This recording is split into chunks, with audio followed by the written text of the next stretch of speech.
जखीरा अंदोजी करने वाले होशियार हो जाएं, कोई नहीं बच पाएगा। असिस्टेंट कमिश्नर्स पैरा फोर्स के फ्लोर मिलों पर छापे जारी हैं। जाहिर करदा स्टॉक के अलावा गंदम जखीरा करने पर सख्त कार्रवाई होगी। जखीरा अंदोजी पर गंदम जब्त प्रॉपर्टी सरबो मोहर कर दी जाएगी। जखीरा अंदोजों के खिलाफ मुकदमात का इंदराज भी किया जाएगा। इस हवाले से बात कर लेते हैं, ताहिर जमील खान हमारे साथ हैं। जी ताहिर। बिल्कुल, पंजाब हुकूमत की जानिब से ज़ख़ीरा अंदोज़ों को 3 दिन की मोहलत दी गई थी कि इस दौरान गंदम का जो ज़ख़ीरा है वो ज़ाहिर कर दिया जाए और उसे डिक्लेयर कर दिया जाए। इस मोहलत का आज दूसरा और कल आखिरी रोज़ है। इस हवाले से ज़िला इंतज़ामिया भी मुतहरिक है और मुख्तलिफ़ तहसीलों के असिस्टेंट कमिश्नर पीरा फोर्स के हमरा मुख्तलिफ फ्लोर मिलों पर आटे की मिलों पर छापे मार रहे हैं और वहाँ मौजूद जो स्टॉक है गंदम का उसका मवाजना डिक्लेयर करदा जो उनकी जानिब से डिक्लेयर करदा जो गंदम के स्टॉक है उससे मवाजना कर रहे हैं। और इस हवाले से वार्निंग भी दी जा रही है मुख्तलिफ लोगों को, फ्लोर मिल मालकान को और गंदम ज़ख़ीरा करने वालों को कि उनके पास जो गंदम के स्टॉक हैं वो अगर जुमे के रोज़ तक ज़ाहिर कर दिए जाएँ और उसे मार्केट में उसकी सप्लाई कर दी जाए तो उनके ख़िलाफ़ किसी किस्म की कार्रवाई नहीं की जाएगी और इस अमल को अप्रिशिएट किया जाएगा। लेकिन अगर जुमे के रोज़ तक डिक्लेयर करदा गंदम और जो स्टॉक करदा गंदम के जो अदाद शुमार हैं उसमें अगर फ़र्क हुआ तो इस पर इंतज़ामिया हरकत में आएगी और ज़ख़ीरा अंदोज़ों के ख़िलाफ़ न सिर्फ मुकदमात का इंदराज किया जाएगा बल्कि उनकी अमलाक भी सर्वमोहर कर दी जाएंगी और जो गंदम वहाँ से रिकवर होगी वो भी भाग सरकार जब्त कर ली जाएगी। और इस हवाले से ज़िला इंतज़ामिया गुज़िश्ता रोज़ भी मुतहरिक रही, आज दूसरा रोज़ है और कल आखिरी रोज़ होगा इस मोहलत का और हफ्ते के रोज़ के बाद ये मोहलत ख़त्म हो जाएगी और उसके बाद गंदम ज़ख़ीरा करने वाले भरपूर एक्शन लिया जाएगा। बहुत शुक्रिया ताहिर। इसी हवाले से आपको बताएं कि आटे की किल्लत दूर करने के लिए इकदाम जारी हैं। 24 घंटे में 14 लाख से ज़ायद 10 किलो के आटे के थैले मार्केट में फराहम किए गए हैं। तमाम अजला में आटा थैलों की मार्केट में वाफर दस्तयाबी यकीनी बनाई जाए। सेक्रेटरी प्राइस कंट्रोल ने यह कहा है। डॉक्टर किरण खुर्शीद मजीद कहती हैं, प्राइस कंट्रोल मजिस्ट्रेट्स की कारकर्दगी और ई पोर्टल को मजीद बेहतर बनाया जाए। सेक्रेटरी प्राइस कंट्रोल डॉक्टर किरण खुर्शीद का गंदम और आटे की मौजूदा सूरत हाल पर अहम इजलास।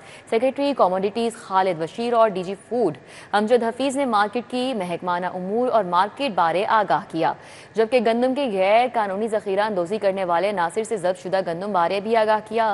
मार्केट कमेटीज़ को किल्लत वाली अशिया की बरवक्त इम्पोर्ट और तलबो रसद की तफसीलात पेश करने की हिदायत जारी की।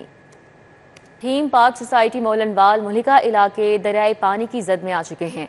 2 हफ्ते कबल सोसाइटी का बंद टूटने से पानी सोसाइटी में दाखिल हुआ था।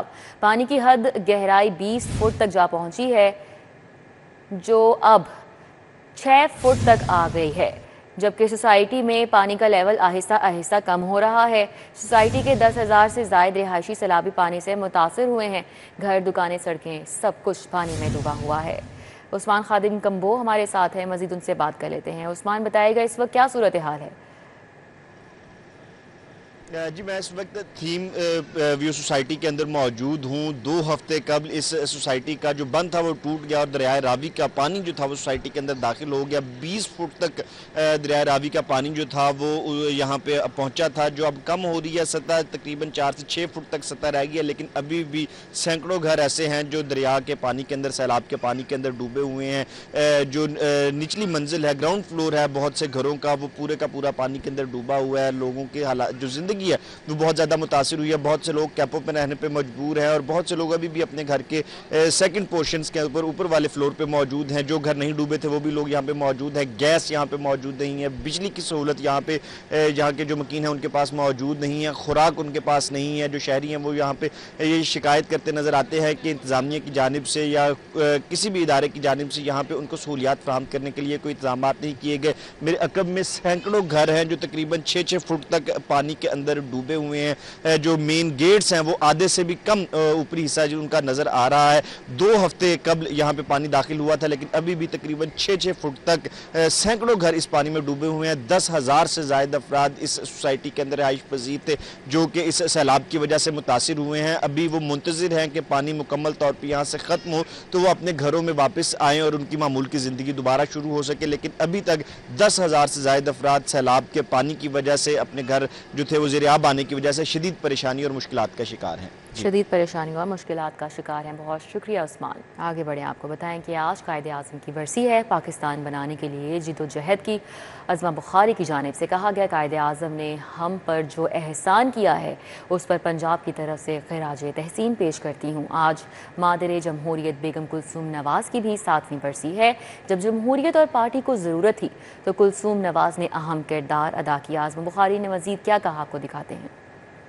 जो है वो सामने आया जिसके अंदर एक प्राइवेट कश्तियाँ, और देखिए अनफॉर्चुनेट है लेकिन है, हम जो है वो इस वक्त क्या सैलाब ज़दगान को इस चीज़ की ज़रूरत है कि एक महरूमियों का son of a lesser God और एक इस तरह की एक हाइप क्रिएट की जाए, या जो है वो जो कीबोर्ड वॉरियर्स हैं वो बैठकर गंदगी और गलाजत का वो एक जो उनका तरीका है, तुर्रा इम्तियाज़ है, वो करते रहें।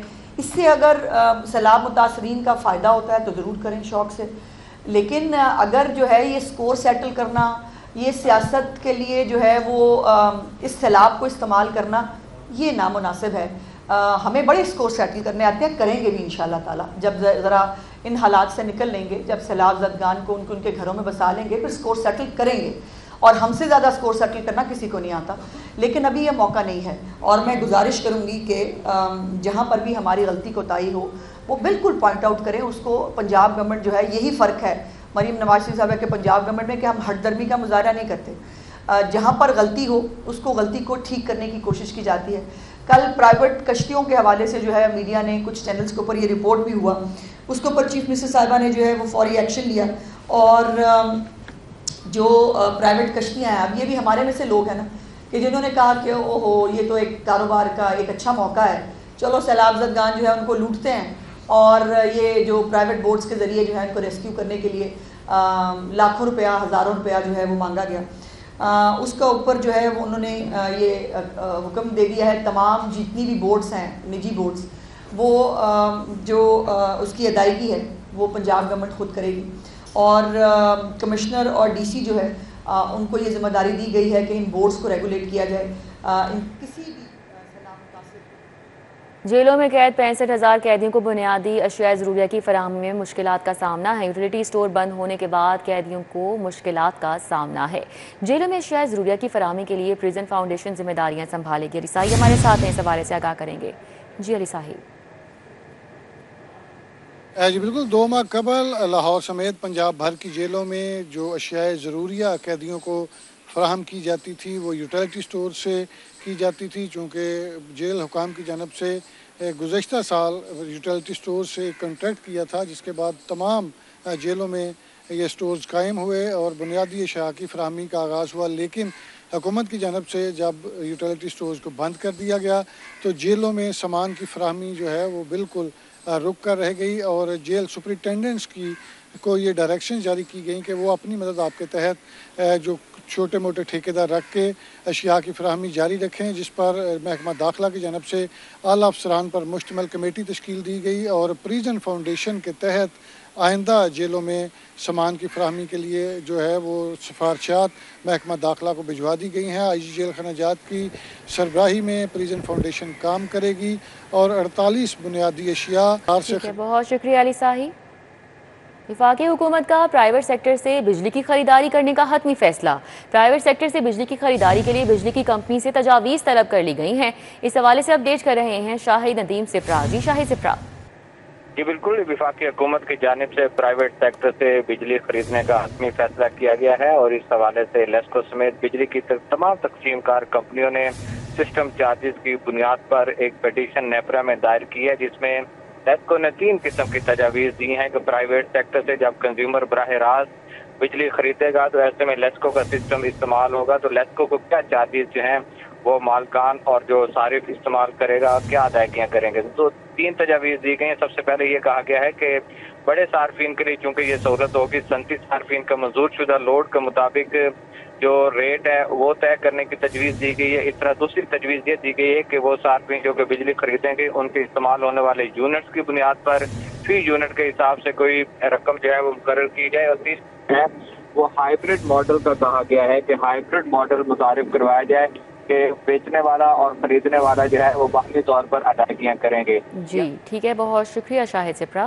खैबान फिरदौसी सीवरेज तब्दीली मंसूबा मजीद तूल पकड़ने लगा है। LDA ने सड़क की बहाली का काम इल्तवा में डाल दिया, सिर्फ मशीनरी खड़ी करके काम अधूरा छोड़ दिया। क्या वजूहात हैं, बात कर लेते हैं दुर्र नायाब से। जी दुर्र नायाब।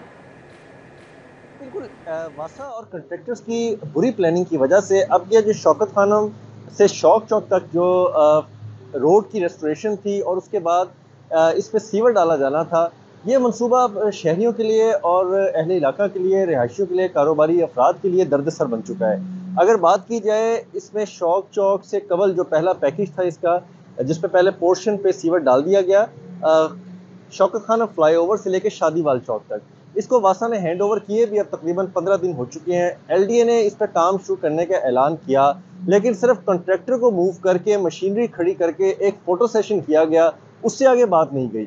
आज तक 15 दिनों में ना ही वहां पे किसी किस्म की लेवलिंग की गई, ना ही वहां पे पत्थर डाल के उसकी सर्विस तैयार की गई। और इस हवाले से LD इंजीनियरिंग विंग को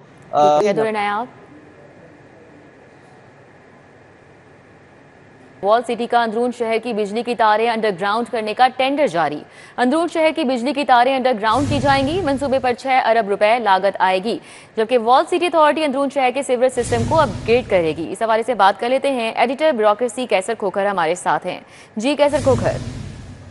जी बिल्कुल, वॉल सिटी अथॉरिटी ने अंदरून शहर का जो बिजली का निज़ाम है वो अंडरग्राउंड करने का टेंडर जारी कर दिया है और अब वो वर्क शुरू होने जा रहा है। 6 अरब रुपया जो है इस पर सूबे पर लागत आएगी और जो वॉल सिटी अथॉरिटी जो अंदरून शहर की तमाम जो तारें हैं बिजली की और बिजली का निज़ाम है वो अंडरग्राउंड चला जाएगा, अंडरग्राउंड हो जाएगा। इसकी वजह से जो वॉल सिटी अंदरून शहर का जो हुसन है उसको बहाल किया जाएगा और उसको असल हालत में बहाल किया जाएगा। इसके साथ ही अंदरून शहर जो है उसका जो सीवरेज सिस्टम है वो भी अपग्रेड किया जाएगा, तमाम सीवरेज सिस्टम जो है नया बिछाया जाएगा। ये मनसूबे का टेंडर भी जारी हो चुका है। ये दोनों मनसूबे फिलहाल शुरू होने जा रहे हैं वॉल सिटी अथॉरिटी के और इस वाले से काम शुरू हो रहा है। ठीक है, बहुत शुक्रिया कैसर खोखर। पंजाब रेवेन्यू अथॉरिटी का Punjab infrastructure development cess refund rules 2025 जारी, गलती या जायद जमा शुदा फीस की वापसी का तरीक़ाकार तय कर दिया गया है। इस हवाले से बात करेंगे, हमारे साथ कलीम अख्तर हैं। जी कलीम। पंजाब रेवेन्यू अथॉरिटी की जानिब से पंजाब हुकूमत की मंजूरी से जो Punjab infrastructure development cess refund rules 2025 है वो जारी कर दिए गए हैं। इस रूल्स के मुताबिक अब जो रिफंड क्लेम करने का जो तरीकाकार है उसको बाकायदा तौर पर जो है वो जारी कर दिया गया है और इस हवाले से ये भी बताया गया है कि जो अदा कुनिंदा है वही रिफंड क्लेम कर सकेगा, जबकि इसके अलावा जो तीसरा कोई शख्स है वो नहीं रिफंड ले सकेगा। जबकि इसके अलावा ये भी कहा गया है कि रिफंड जो क्लेम है वो 1 साल के अंदर जमा करवाना लाजमी करार दिया गया है, जबकि इसके अलावा जो अदायगी का सबूत और इसी के साथ साथ जो मुकम्मल दस्तावेजात हैं वो देना भी ज़रूरी होगा। जबकि जो ये रूल्स जारी किए गए हैं उसके मुताबिक जो मुतल्लिका अफसरान हैं उनकी जो हद है वो भी मुकर्रर कर दी गई है। अब जो असिस्टेंट कमिश्नर है वो जो सिर्फ 10,000 तक रिफंड है वो मंजूर कर सकेगा, जबकि इसके अलावा जो डिप्टी कमिश्नर है वो 1 लाख तक रिफंड मंजूर कर सकेगा।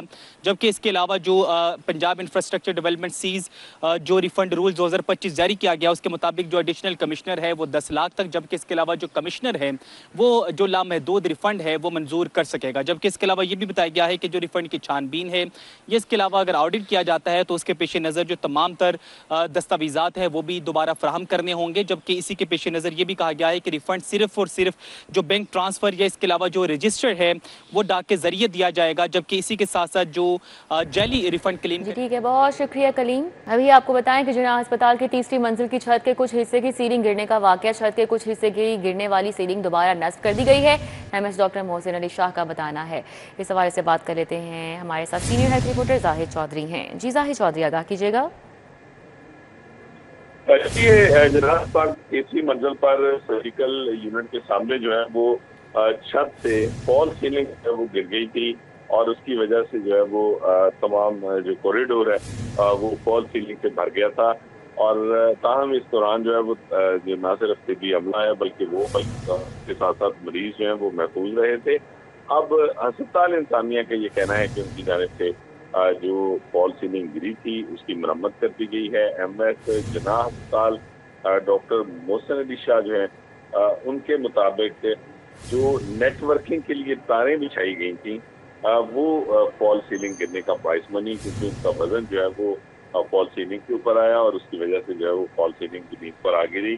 ताहम इसमें कोई नुकसान नहीं हुआ और अब मुतलका जो एक्सीएन है CNW के, उनको भी इस हवाले से हदायत जारी कर दी गई हैं कि वो इस सारे को जो है वो दोबारा एक दफ़ा इसका जो है वो सर्वे करें और इसके साथ साथ इसको मरम्मत कर दिया गया। और MS जिला अस्पताल की जानिब से ये तस्वीर भी जारी की गई हैं कि फॉल सीलिंग दोबारा जो है वो उसको मरम्मत कर दिया गया है और दोबारा वो अपनी जगह पे इस वक्त कायम है। ठीक है, बहुत शुक्रिया जाहिर चौधरी।